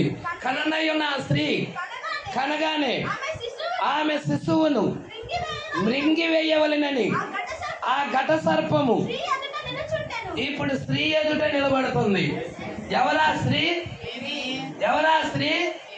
మొదటి రాకడలో ఆ స్త్రీ ఎవరు? రెండో రాకడలో ఆ స్త్రీ ఎవరు? మనకు తెలిసి 2 రాకడలు, మొదటి రాకడ, రెండవ రాకడ. అవునా?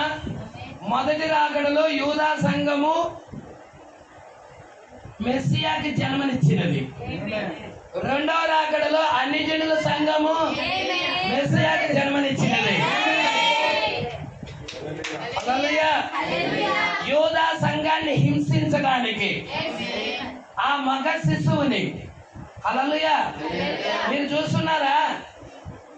ఎప్పుడైతే ఆమె ప్రసవ వేదన పడుతుందో, నొప్పులకి కేకలేస్తా ఉందో, ఎక్కడికి వచ్చి నిలబడింది ఆ ఘట సర్పం? స్త్రీ ఎదుటికి వచ్చేసింది. హల్లెలూయా. ఎవరు యేసును మొదటి రాకల్లో చంపాలని చూశారు? 2 సంవత్సరాల లోపు మగ పిల్లలందరినీ చంపమని ఎవరు జారీ చేశారు? చదువుతామా లేఖనం? మత్తయి సువార్త.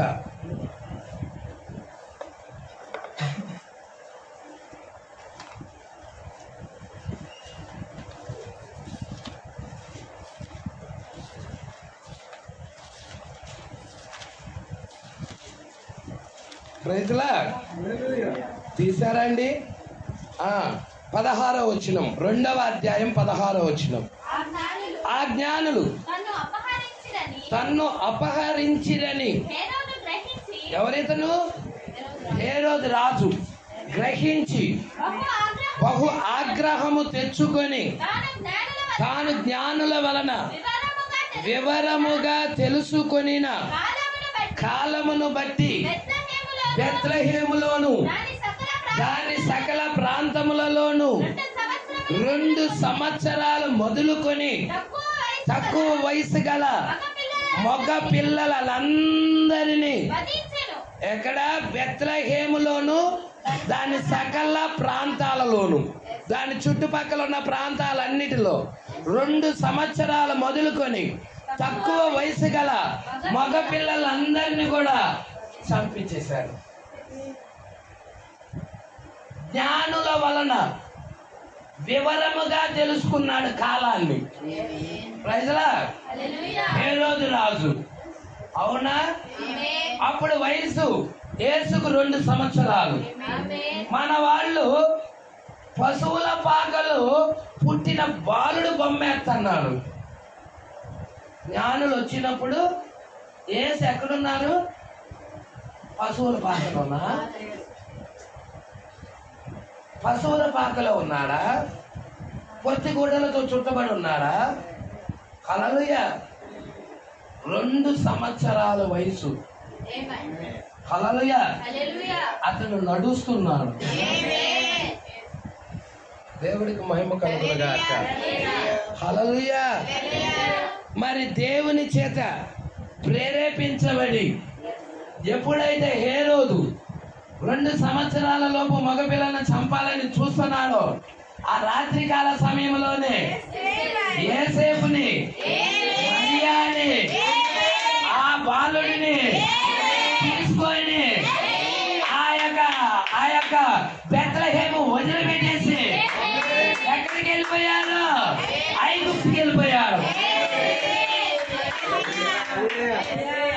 అపవాది చంపాలని చూశాడు, యేసును చంపాలని చూశాడు. హేరోదు ఇక్కడ రోమ్. అప్పుడు పరిపాలన ఎవరిది? యేసు భూమి మీద ఉన్నప్పుడు పరిపాలన ఎవరిది? గ్రీకులదా రోముదా? గ్రీకులది కాదు, గ్రీకులను జయించారు రోమన్లు. రోమా ప్రభుత్వం భూమి మీద నడుస్తుంది. ఆ రోమా ప్రభుత్వం కింద ఈయన ఎవరంటే ఈ హేరోదు ఎవరు? రాజు. హల్లెలూయా. మరి ఈ యొక్క రోమ్ కింద నడుస్తా ఉన్నది. ఈ రోమే యేసును చంపజూసింది. అదే ఘట సర్పం అయి ఉన్నది. అపవాది తన సింహాసనం రోముకు మార్చేశాడు. ఇప్పుడు వధువు మీదకి ఒత్తిడి కూడా ఎక్కడి నుండి వస్తుందో తెలుసా?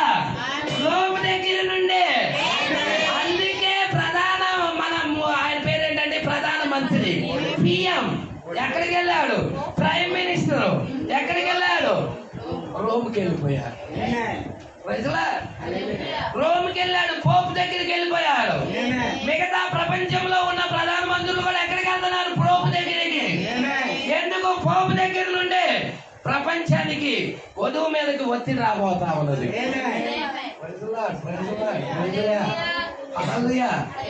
మొదటి రాకడలో ఎలా జరుగుతుందో రెండో రాకడలో కూడా సేమ్. అందుకే ఇక్కడ అంటున్నాడు. హల్లెలూయా. అమ్మ 12 ప్రకటన 12. కననయ్యున్న ఆ స్త్రీ కనగానే ఆమె శిశువును మింగివేయవలెనని ఆ ఘట సర్పము స్త్రీ ఎదుట నిలుచుండెను. సమస్త జనులను ఇనుప దండముతో ఏలనయ్యున్న ఒక మగ శిశువుకు ఆమె జన్మనిచ్చినది. ఆమె కనగా ఆమె శిశువు పరలోకానికి, దేవుని యొద్దకు, ఆయన సింహాసనం యొద్దకు. అదేనా మొదటి రాకడలో జరిగినది? యేసు పరలోకానికి కొనుకోబడ్డాడా? దేవుని యొద్దకి కొనుకోబడ్డాడా? తండ్రి సింహాసనం యొద్దకి కొనుకోబడ్డాడా? పార్శ్వం యొద్దకి కొనుకోబడ్డాడా? ఇప్పుడు స్త్రీకి ఏం జరుగుతుంది? ఆ స్త్రీ అరణ్యమునకు పారిపోయెను. అచ్చట వారు 1260 దినాలు. ఇప్పుడు లెక్క ఎన్ని దినాలు? ఆ స్త్రీ నీవు ఎన్ని దినాలు పోషిస్తుంది? 1260 దినాలంటే 3.5 సంవత్సరాలేనా? 3.5 సంవత్సరాలేనా? మరి యూదులకి కాలం ఎంత మిగిలింది? మన మతశాఖ సమస్యలు అన్ని కూడా 7 ఏడేండ్లు శ్రమలు ఉన్నాయి. 7 ఏండ్లు విందు అంటున్నాడు. ఎక్కడ ఒక్క రిఫరెన్స్ లేదు. 7 సంవత్సరాలు శ్రమలు లేవు. శ్రమలు ఉంది 3.5 సంవత్సరాలు. 1260 దినాలు. ఆ టైంలో ఆమెని అమ్మ చదువు 1260 దినాలు ఆమెను పోషించవలెనని దేవుడు ఆమెకు హల్లెలూయా 7వ బోర కింద యూదుల సంఘానికి ఒక స్థలము సిద్ధపరిచినట్టయితే 3.5 సంవత్సరాలు ఆమెను పోషించడానికి ఒక వర్తమానం ఆమె కొరకు ఇవ్వబడినట్టయితే ఇటు 7వ ముద్ర కింద అన్యజనుల్లో ఉన్న మనకి పోషించడానికి మనకు కూడా ఒక స్థలం సిద్ధపరిచాడా? మనకు కూడా ఒక వర్తమానం ఇవ్వబడినదా? పోషించే వర్తమానం. నేను ఇక్కడ చాలా జాగ్రత్తగా పట్టుకోండి. జకరియా గ్రంథం 14వ అధ్యాయం ముగిస్తాను. ఒక్క పావు గంట 15 నిమిషాలు. జకరియా గ్రంథం. ఈ విషయాలు చాలా జాగ్రత్తగా పట్టుకోవాలి. ఇవన్నీ ప్రవచనాలు, ప్రవక్తలు ముందుగా చెప్పిన ప్రవచనాలు. 14వ అధ్యాయం మొదటి నుండి. ఇదిగో యెహోవా దినము వచ్చుచున్నది, అందు మీ యొద్ద దోచబడిన సొమ్ము పట్టణములో విభాగించబడును. ఏలయనగా యెరూషలేము మీద యుద్ధము చేయుటకు నేను అన్యజనులందరినీ ఇప్పుడు చెప్పండి, మిగతా దేశాలన్నీ, అన్ని జనులు అందరూ, ఇటు ఇరాక్ కావచ్చు, ఇరాన్ కావచ్చు, ముస్లిం కంట్రీస్ కావచ్చు, హల్లెలూయా, ఇటు మన దేశం కావచ్చు, అన్ని దేశాలు యుద్ధానికి వెళ్తున్నాయి. ఎవరి మీదకి యుద్ధానికి? యెరూషలేం మీదకి యుద్ధానికి. అన్యజనులందరినీ సమకూర్చబోతున్నాడు. హల్లెలూయా. అన్యజనులందరూ ఒక జట్టైపోయారు, ఒక ప్రభుత్వం కిందకి వెళ్ళిపోయారు. ఇక్కడ ఇజ్రాయెల్ ఒకటి నిలబడినది. ఇప్పుడు మిగతా డినామినేషన్ సంఘాలన్నీ ఒక జట్టైపోయినాయి. వధువు ఒకటే ఒక పక్షంగా నిలబడింది. Praise the Lord. దేవునికి మహిమ కలుగును గాక. ఇప్పుడు మిగతా అన్ని జనులందరూ కూడా దాని మీదకి యుద్ధాన్ని ప్రకటిస్తున్నారు. ఇప్పుడు ఆ యొక్క మత శాఖలన్నీ కూడా ఈ వధువు మీదకి యుద్ధాన్ని ప్రకటించడానికి సిద్ధంగా ఉన్నాయి. మొదటి రాకడ చూడు, యేసును చంపింది ఎవరు? యేసుని చంపింది, యేసుని అప్పగించింది, యేసుని చంపాలని చూసినది, దురాలోచన చేసినది ఎవరో చెప్పండి. ప్రజలా, ఆ రోజు శాస్త్రులు పరిచయం కాదా? వాళ్ళేనా? హల్లెలూయా. ఎవరితో ఏకమయ్యారు? ప్రభుత్వంతో ఏకమయ్యారా? ఈ రోజు కూడా డినామినేషన్ నామకర్త సంఘాలు ఎవరితో ఏకమవుతున్నాయి? ప్రభుత్వంతో ఏకమవుతున్నాయా? అదేనా చెబుతుంది ఇక్కడ ప్రవక్త ఈ వర్తమానంలో చెబుతున్నాడు. నేను చదివి వినిపిస్తాను మీకు. ప్రజల హల్లెలూయా. 38వ పేర. దేవుడికి మహిమ కలుగును గాక. చూడండి, 37, 38 చదువుతున్నాను. యూదులు మొదటి రాకడ గురించి చెప్తున్నాడు. యేసుకు విరోధముగా, ఆయన యొక్క మెస్సియా తత్వానికి విరోధముగా, ఆయన యొక్క మెస్సియా తత్వపు వర్తమానానికి విరోధముగా ఏకమయ్యారు. యూదులందరూ ఏకమయ్యారా? ఏకమయ్యారా? మొదటి రాకడలో ఏకమయ్యారా? యేసుని చంపాలని చూశారా? మొదటి రాకడలో సంఘాలన్నీ ఏకమై యేసు మీదకు ఒత్తిడి తెచ్చినట్టయితే ప్రజలా, రెండవ రాకడ పరిస్థితి ఏంటి? రెండవ రాకడలో కూడా సంఘాలన్నీ ఏకమై వధువు మీదకు ఒత్తిడి తెస్తాయా? నీడలో చూశాం యేసేపు తన అన్నలు యేసేపు దూరముగా రావటమే చూసి ఆయన చంపాలని దురాలోచన కలిగి ఉన్నారు. ఆది కాండము 37వ అధ్యాయము ఎన్నో వచ్చినవండి? 18వ వచనం. దురాలోచన చేశారా? చంపాలని చూశారా? హల్లెలూయా. అదేనా మొదటి రాకడలో జరుగుతుంది? అదేనా రెండవ రాకడలో జరుగుతుంది? ఇక్కడ చదువుతా వినండి. ఏకమైరి, మెస్సియా తత్వపు వర్తమానానికి విరోధముగా ఏకమైరి. అదే సంగతి ఇప్పుడు జరుగుట మనం చూచుచున్నాం. అంటే ఏంటి అదే సంగతి? అంటే మొదటి రాకడలో జరిగిన సంగతే రెండవ రాకడలో ఇప్పుడు ప్రస్తుత కాలములో ఇప్పుడు జరుగుట మనం చూచుచున్నామన్నాడు. హల్లెలూయా. సంఘమును నాశనము చేయటానికి కమ్యూనిజాన్ని దేవుడు ఏకం చేస్తున్నాడు. కమ్యూనిజం ఏకమవుతుంది. ఎవరిని నాశనం చేయడానికి? ఎవరిని? సంఘమును. పట్టుకుంటున్నారా? అదే విధముగా సంఘం కూడా ఏం చేస్తుందంటే తనలో తాను ఏకమై సంఘముల సమైక్యగా, ప్రపంచ సంఘముల సమైక్యగా, ప్రపంచ సంఘముల సమితిగా ఏకమై వాక్యానికి, వర్తమానానికి విరోధంగా లెగుస్తుంది. ప్రజల వర్తమానానికి తిరస్కరించి,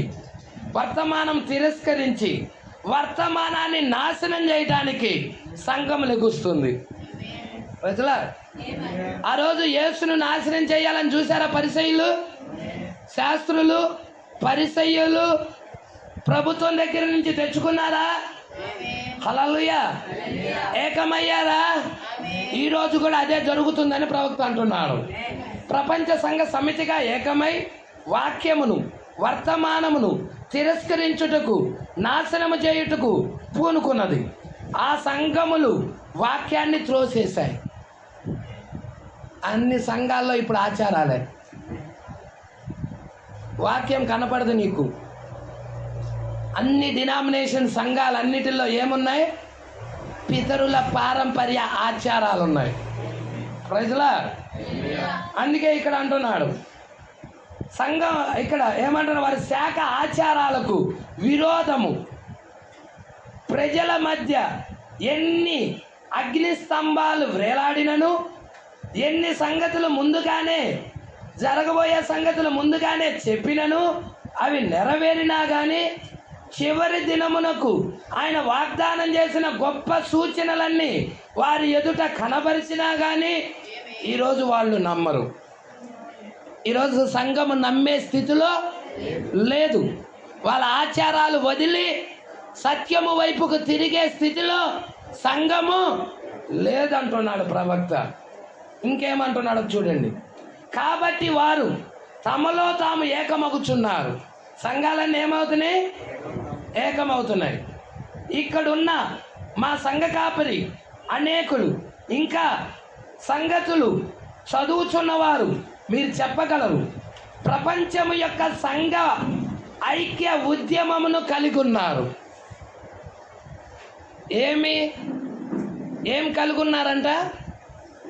ప్రపంచము యొక్క సంఘ ఐక్య ఉద్యమం. అమ్మ కూర్చోవాలి కదా, డిస్టర్బెన్స్ చేయొద్దు. ఒక్క 10 నిమిషాలు కాన్సన్ట్రేషన్ దెబ్బతినకూడదు. వాక్యం మీద కాన్సన్ట్రేషన్ ఉండాలి. హల్లెలూయా, దేవుడికి మహిమ కలుగును గాక. దీని గురించి ప్రవక్త బైబిల్ దగ్గరికి వెళ్ళాడు. ఈ చివరి కాలం గురించి లేఖనం ఎక్కడ, ఆ ప్రపంచ సంఘముల యొక్క ఉద్యమం ఎక్కడ రాబోతుంది, దీని గురించి లేఖనం ఎక్కడ రాశాడు అని ఆ లేఖనాన్ని దగ్గరికి వెళ్తున్నాడు. ప్రకటన గ్రంథం 13వ అధ్యాయం 13వ వచనం. అది ఆకాశము నుండి భూమికి మనుష్యుల ఎదుట అగ్ని దిగి వచ్చినట్లుగా. ఏంటది? భూమిలో నుండి వచ్చిన క్రూర ముఖం. ఎన్ని క్రూర ముఖాలు ఉన్నాయి? 2. ఒకటి సముద్రంలో నుండి వచ్చిన క్రూరముఖం ఉంది, ఇంకొకటి భూమిలో నుండి వచ్చిన క్రూరముఖం ఉంది.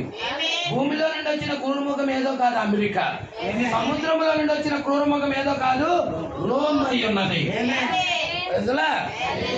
దేవుడికి మహిమ కలుగును గాక. ఇదేం చేస్తుంది? ఆకాశము నుండి అగ్నిని దింపుతుంది. మరి దింపిందా అలాగా? రెండవ ప్రపంచ యుద్ధం టైంలో దింపినదా? హిరోషిమా నాగసాకి మీద అణుబాంబులు వేసినదా? ఆకాశము నుండి అగ్నిని దింపినదా? మొట్టమొదటిగా న్యూక్లియర్ బాంబ్స్ ని, వెపన్స్ ని ఉపయోగించింది అమెరికా. హిరోషిమా నాగసాకి దాని మీద వేసేసింది. మైనం వలె కరిగిపోయారు మొత్తం. ప్రజలా, అంత డేంజరస్ చూడండి. ఆకాశము నుండి అగ్ని దిగి వచ్చినట్లుగా ఈ క్రూరముఖం గొప్ప సూచనలు చేస్తుంది. కత్తి దెబ్బ తినియు. అదేది కత్తి దెబ్బ తగిలింది దేనికి? మొదటి క్రూరముఖానికి. ఆ మొదటి క్రూరముఖానికి కత్తి దెబ్బ తగిలింది, బ్రతికింది, మళ్ళీ పుంజుకున్నది. బ్రతికిన ఈ క్రూర మృగానికి ఏం చెయ్యాలంట? అదే ప్రతిమ. ఏంటి ఆ ప్రతిమ? ఏంటి పాస్టర్ గారు? మన కాలంలో రాబోతున్న ఒత్తిడి, వధువు మీదకి రాబోతున్న ప్రెజర్, ఒత్తిడి ఎక్కడి నుండి? ప్రపంచ సంఘముల సమైక్య నుండి. WCC, వరల్డ్ కౌన్సిల్ చర్చెస్, ప్రపంచ సంఘముల సమైక్య. అదే ప్రతిమ. అన్ని డినామినేషన్ సంఘాలన్నీ ఏకమవుతున్నాయి. ప్రతి చిన్న సంఘము కూడా ఆ సంఘములో కలుస్తా ఉన్నది. కలవని వారు ఎవరైనా ఉన్నారంటే పక్షిరాజు వర్తమానం పట్టుకున్నా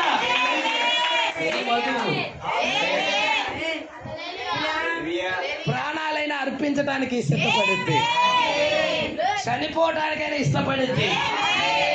రాజీ పడదు వాక్యానికి, అబద్ధాన్ని నమ్మదు.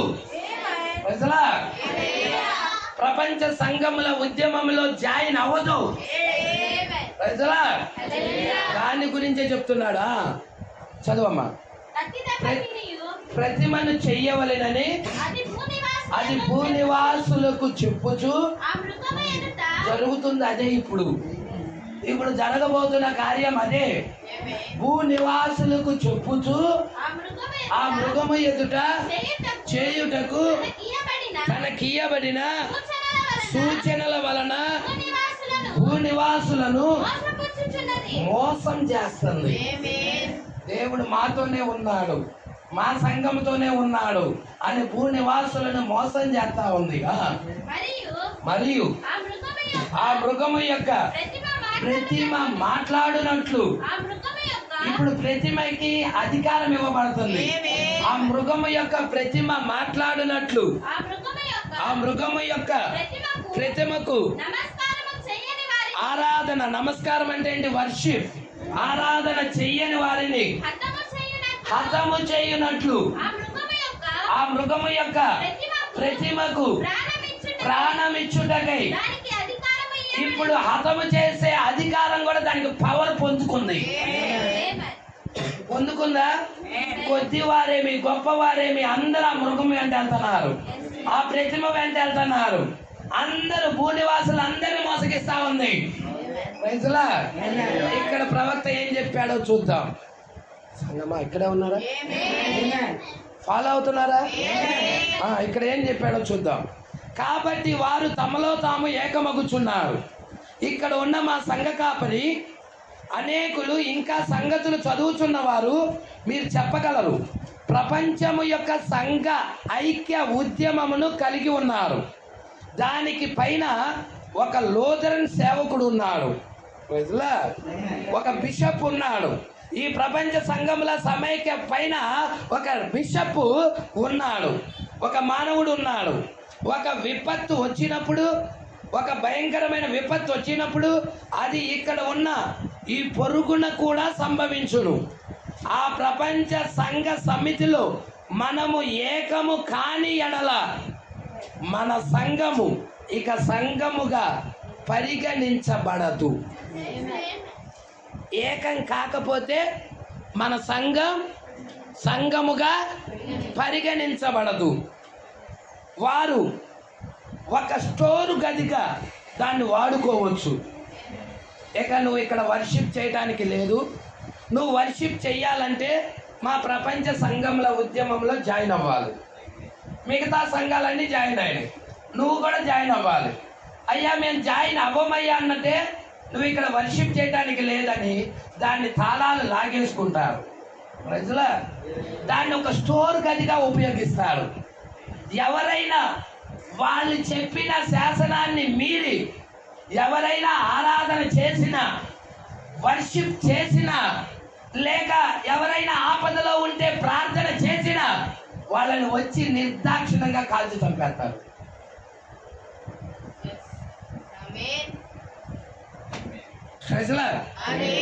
అదే చెప్తున్నాడు చూడండి. ఒక స్టోర్ గదిగా దాన్ని వాడుకోవచ్చును.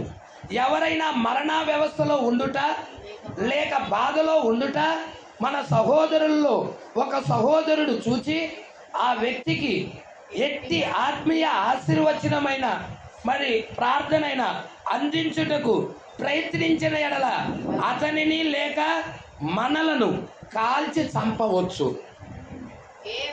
ఆ చేయించుకున్న వాడిని, చేయటానికి వెళ్ళిన వాడిని, ఇద్దరిని కూడా కాల్చి చంపవచ్చు. అక్షరాల నిజం. ఈ కాల ప్రవక్త జరగబోయే ఒత్తిడి ముందుగానే చూసి చెప్తున్నాడు. ఎంత ఒత్తిడి ఉందో చూడు సంగమా. అట్టి పరిచర్య ఏదైనా చేసినందుకు, నువ్వు ప్రపంచ సంఘముల సమైక్యత ఐక్యం కాకుండా ఆరాధన జరిపినందుకు, వర్షిప్ చేసినందుకు ఫెడరల్ చెరసాలలో 10 ఏండ్లు శిక్ష అనుభవించవలసి వచ్చును. 10 సంవత్సరాలు జైలుకి వేసేస్తారు. ఇది నీకు అపోస్తుల దినాల్లో కనబడిందా? కనబడిందా లేదా? అపోస్తుల దినాల్లో కనబడిందా? యేసు దినాల్లో కనబడిందా? మరి ఇప్పుడు కూడా అది కనపడుతుంది. నీ ముందు అన్ని లేఖనాలు ఉన్నాయి కదా. యేసుకు వ్యతిరేకంగా ఆ రోజు సంఘాలు లెగవలేదా? శాస్త్రులు పరిసయ్యులు యేసును చంప చూడలేదా? అక్కడ యేసేపుకి వ్యతిరేకంగా సొంత జనులే అన్నలే యేసేపుని చంపాలని లెగవలేదా? ప్రజల ఇక్కడ కూడా ఈ యొక్క యేసుని దేవుడని నమ్ముతున్న వాళ్ళే మన మీద చంపడానికి వాళ్ళు లెగవటం నువ్వు చూడటం లేదా? అపోస్తుల దినాలలో మీరు చూడండి, అపోస్తుల కార్యం 4వ అధ్యాయం చూడండి చూడండి చూడండి. నేను క్లోజ్ చేస్తా ఒక 5 నిమిషాలు. అపోస్తుల కార్యం 4వ అధ్యాయం. మీరు చూస్తున్నారా ఈ విషయాలు? చాలా జాగ్రత్తగా చూడండి.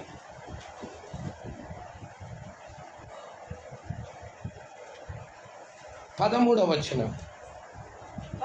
వారు పేతురు యోహానుల ధైర్యాన్ని చూచినప్పుడు వారు విద్య లేని పామరులని గ్రహించి ఆశ్చర్యపడి వారు యేసుతో కూడా ఉండిన వారిని గుర్తెరిగిరి.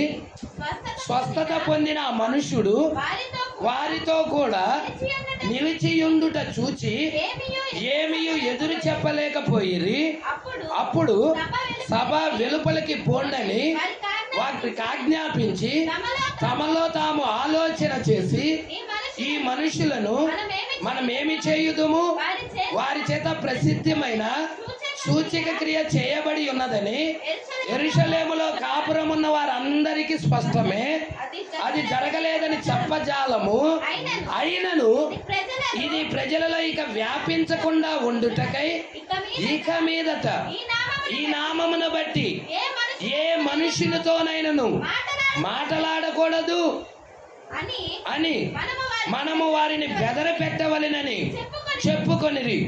అప్పుడు వారిని పిలిపించి మీరు యేసు నామమును బట్టి ఎంత మాత్రము మాట్లాడకూడదు, బోధించను కూడదు అని వారికి ఆజ్ఞాపించిరి. అందుకు పేతురు యోహానును వారిని చూచి దేవుని మాట వినుట కంటే మీ మాట వినుట ఇది వధువు పలికే మాట. ఈ దినాల్లో కూడా ఒత్తిడి వచ్చినప్పుడు వధువు పలికే మాట ఏంటో తెలుసా? దేవుని మాట వినుట కంటే మీ మాట వినుట దేవుని దృష్టికి న్యాయమా? మీరే చెప్పండి.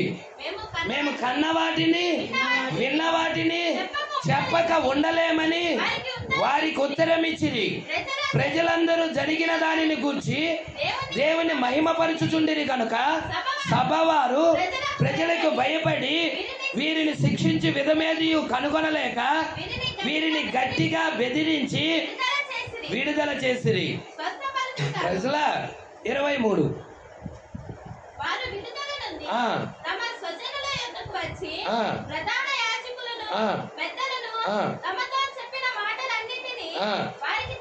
చాలండి. దేవుడికి మహిమ కలుగునుగా.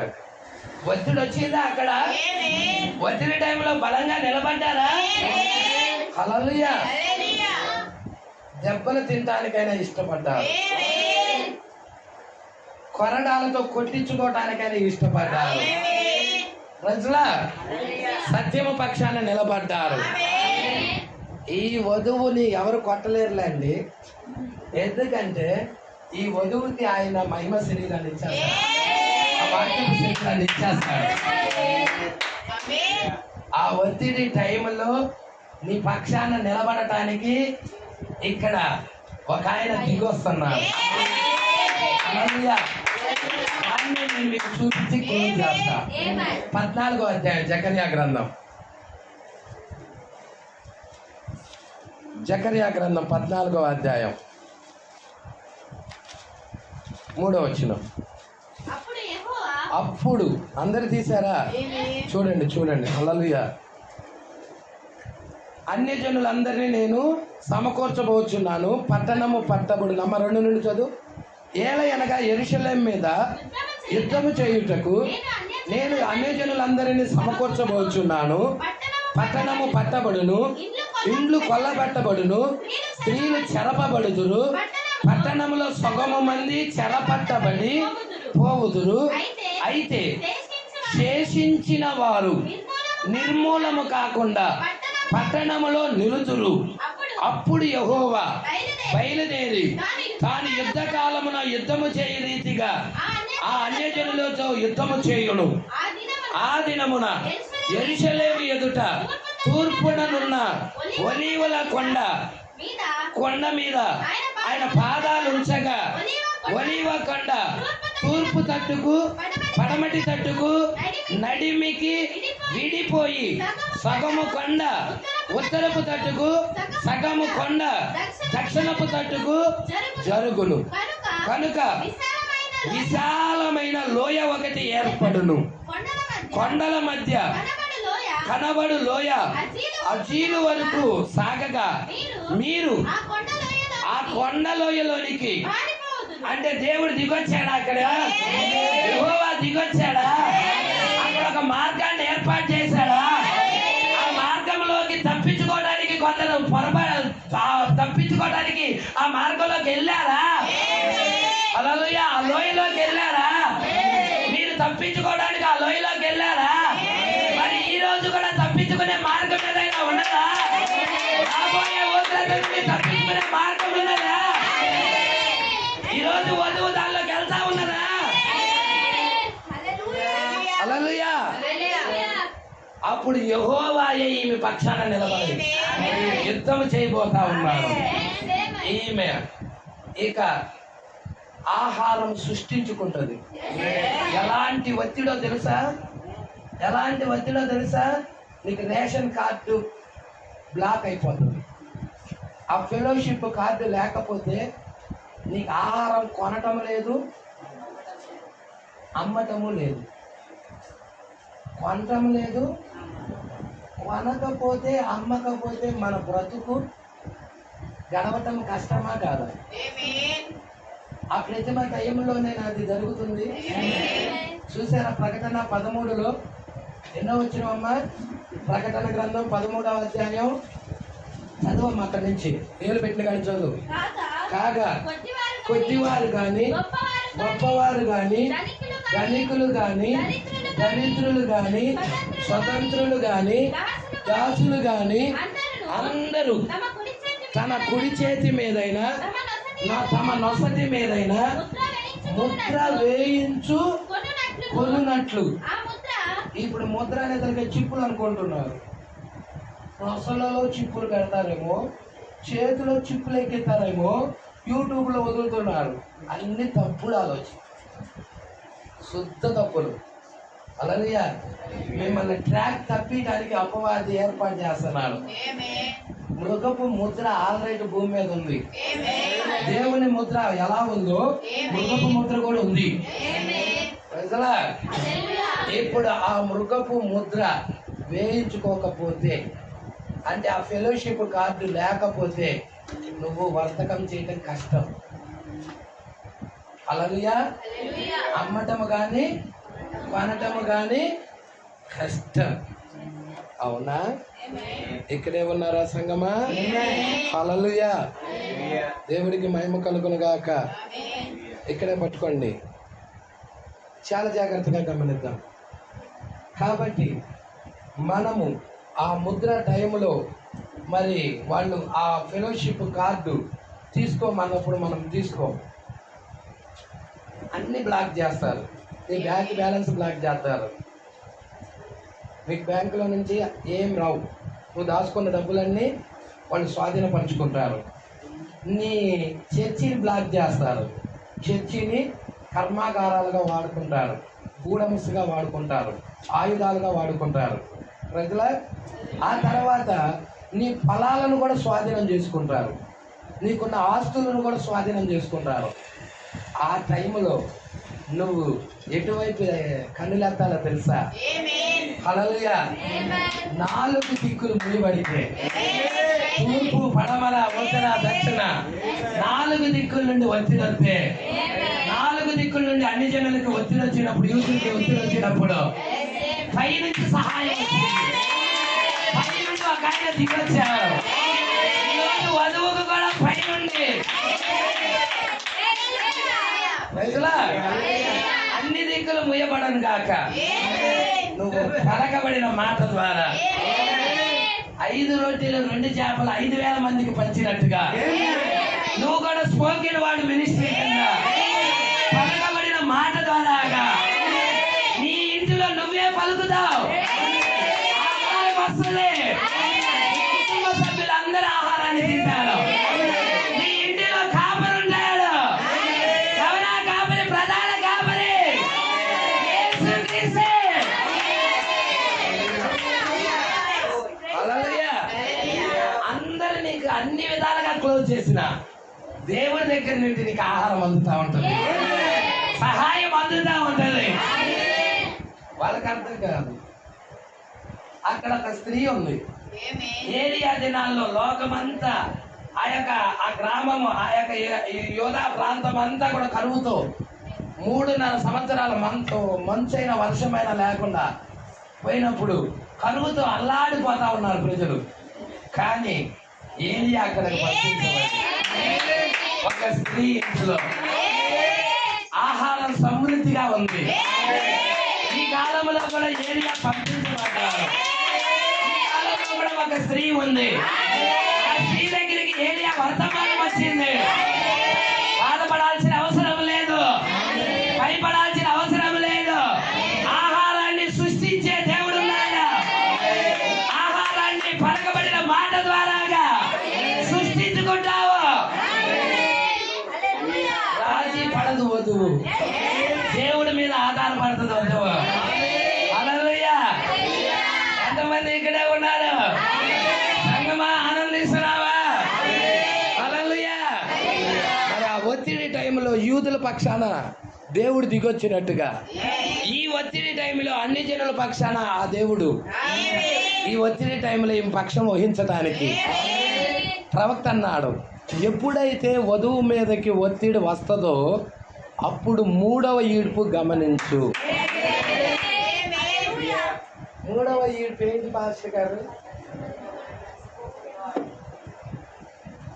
3వ ఈడ్పు గమనించు. చేబ్రోల్లో ఒక సంఘం ఉంది, గుంటూరులో ఒక సంఘం ఉంది, చెరుకుపల్లిలో ఒక సంఘం ఉంది, తెనాల్లో ఒక సంఘం ఉంది. హల్లెలూయా. ఒక కుటుంబం ఉన్నది. ఆ కుటుంబం స్పోకెన్ వర్డ్ 3వ ఈడ్పు ద్వారాగా, స్పోకెన్ వర్డ్ పలకబడిన మాట ద్వారాగా ఆ కుటుంబంలో ఆహారం సృష్టించుకుంటుంది. హల్లెలూయా. ప్రవక్త 3వ ఈడ్పు పరిచర్య గురించి ఏం చెప్పాడు? 3వ ఈడ్పు పరిచర్య 5 రకాలు. ఏంటంటే 5, దాన్ని ఏమంటారు? 5 ఫోల్డా. హల్లెలూయా. 5 ఫోల్డ్ మినిస్ట్రీ కాదు. ఏంటది? దేవుడికి మహిమ కలుగును గాక. 5 టైప్స్. హల్లెలూయా. ఒకటి అది చెయ్యే, కానీ దీనికి ఎన్నేళ్ళు ఉన్నాయి? 5 ఏళ్ళు ఉన్నాయి. అట్లాగే 3వ ఈడ్పు కూడా 5 రకాలుగా. ఒకటి ఏంటంటే స్పోకెన్ వర్డ్ పలకబడిన మాట ద్వారాగా. హల్లెలూయా. ఉడతలను సృష్టించాడు. అవునా? ప్రవక్త సృష్టించాడా? అదే స్పోకెన్ వర్డ్ మినిస్ట్రీ ద్వారాగా 2వ కార్యం చచ్చిపోయిన చేపను బ్రతికించాడు.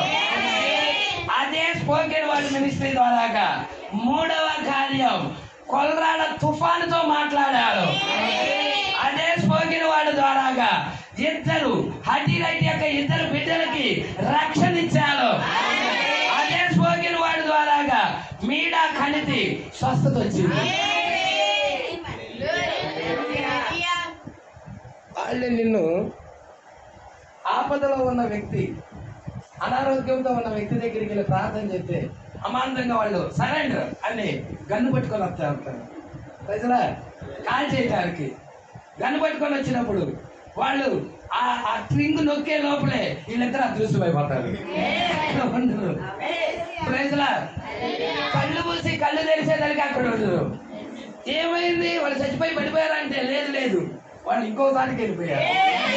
స్పోకెన్ వర్డ్ మినిస్ట్రీ ద్వారా ప్రవక్త సువార్త రెప్పపాటులో 300 మైళ్ళ అవతలకెళ్ళి వాళ్ళకు సువార్త చెప్పి 1 గంట సేపు వర్తమానం చెప్పిన తర్వాత మరలా తిరిగి వచ్చారు. గంటలోనే నువ్వు వెళ్ళటం జరిగింది, 300 మైళ్ళు అక్కడ సువార్త చెప్పడం జరిగింది, అక్కడి నుంచి మళ్ళీ 300 మైళ్ళు తిరిగి రావడం కూడా జరిగిందా? ఏ హెలికాప్టర్ ఉపయోగించావు? హెలికాప్టర్ కంటే కూడా పవర్ఫుల్ అది. ఏంటది? పలుకబడిన మాట. థియోఫనీలో నుండి ప్రయాణించాడు. థియోఫనీ పక్కనే ఉన్నాయా? థియోఫనీలో నుండి నువ్వు ఒక దినాన్ని ప్రయాణించబోతున్నావు. సిద్ధముగా ఉండు సంగమా. ఈ యొక్క మహిమకరమైన దినాలు రాబోతా ఉన్నాయి. వధువుకు మంచి రోజులు ఉన్నాయి.